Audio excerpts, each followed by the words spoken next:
After watching this video, you'll be able to write YouTube scripts for your videos that's gonna keep your viewers watching for longer, convert them into leads, and make you more money through YouTube. Just like my clients Chris and Eric, who were able to close a client that paid them $10,000 last month in one payment, and he came through YouTube, and they have a consistent flow of leads through the funnel that we made for them. I'm going to share with you the exact script breakdown that I use for my clients to get them thousands of dollars coming to their business through YouTube every single month. Now, obviously, before you make a script, you need a good video idea, and I made you a whole list of evergreen video topics that you can make your videos about for any niche, any industry, and you can grab your copy using the link down below for free. A YouTube script can be broken into 4 main parts, and you probably know these already. First one is a hook, then value, then call to action, and then an outro. Now, I would argue that the hook is the most important part of the video because that 10 to 30 seconds is the first thing that the viewer is watching. And that's when they decide whether they're gonna watch the video until the end or they're just gonna click off and watch another video. Now, here's the strategy that I use to write good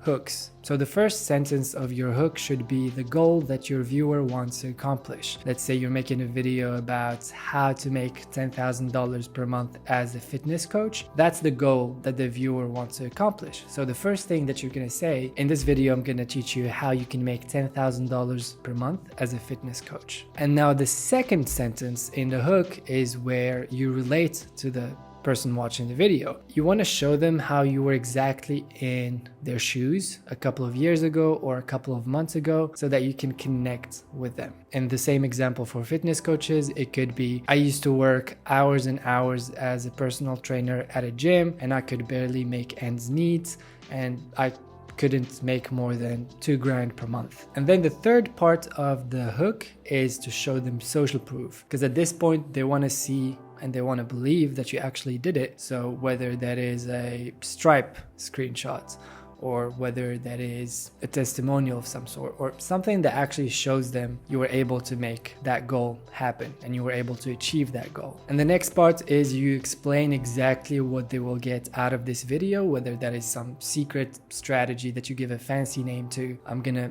teach you the bullet train strategy to make $10,000 per month, right? You just tell them what they're actually gonna get out of watching this video. Now that we're done with the hook part and the viewers are hooked and ready to actually learn what you have to offer, we move to the value part. And this is the easiest part, but a lot of people actually mess it up. Information is everywhere. The viewer can get that information literally on Google, on YouTube, you pick. It's about the way how you introduce that information to them or how you explain it to them that makes it special. And that's why they're actually there watching that video. And here's the secret. Humans just love things that are broken into 3 parts or 5 parts. So if you make a video about how to make $10,000 per month, break it down into 3 parts. And so for each point, you need to explain it, obviously, and then give an example of how you applied that point or how someone you coached applied that point, and then you connect it to the next point. For example, point 1 would be for the fitness coach, build a personal brand on Instagram.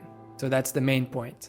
And then you explain it. A lot of people are not taking building a personal brand seriously on Instagram, although a lot of potential clients are out there on Instagram just looking for fitness coaches to help them. Then you give the example by you when you didn't believe that Instagram was a thing or whether it was actually going to get you any clients. And then you link it to the next point, which could be having a solid offer that you tell your potential clients about. So once you found these clients, what are you actually going to pitch them? You need to have something solid, and then you explain the second point. So this is how you navigate the body part or the value part. Divide it into 3 or 5 parts, and then you should be good to go. The next section is the call to action or the CTA, and a lot of people leave these until the end, which is wrong, because the majority of people are not going to watch more than 50, let's say to 60% of your video. But if it's a good video, then a lot of people are going to watch the first half of the video. That's why you should consider including a mini call to action at the beginning of your video, let's say a minute or 2 minutes into the video. It's exactly what I did in my own video right now when I invited you guys to grab a copy of the list of video topics that you can use for your videos. So always put in a small call to action at the beginning so that you can give your viewer something they can benefit from. At the same time, you get their email addresses, names, or any other information. But the main call to action, that's for example booking a call with them, should be at the end, because viewers that watched your video until the end are more likely to take that big call to action,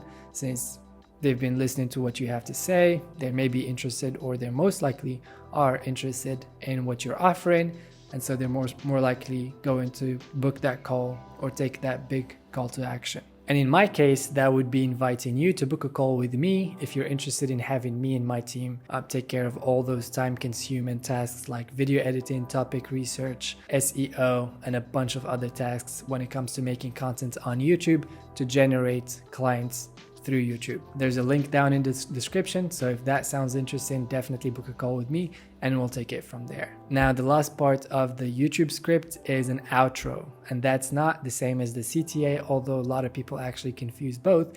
And I found that the best thing to do with an outro is not to invite people to like your video or to share it. No one is going to do that. But you want people to watch more of your content, and you can do that by inviting them to watch next video. If you guys learn how to write YouTube scripts that are really good, that's not enough, because you need to learn how to make the perfect thumbnail for people to click on your video before actually watching it. That's why you should check out this video right here to learn how to make the perfect thumbnail for your videos.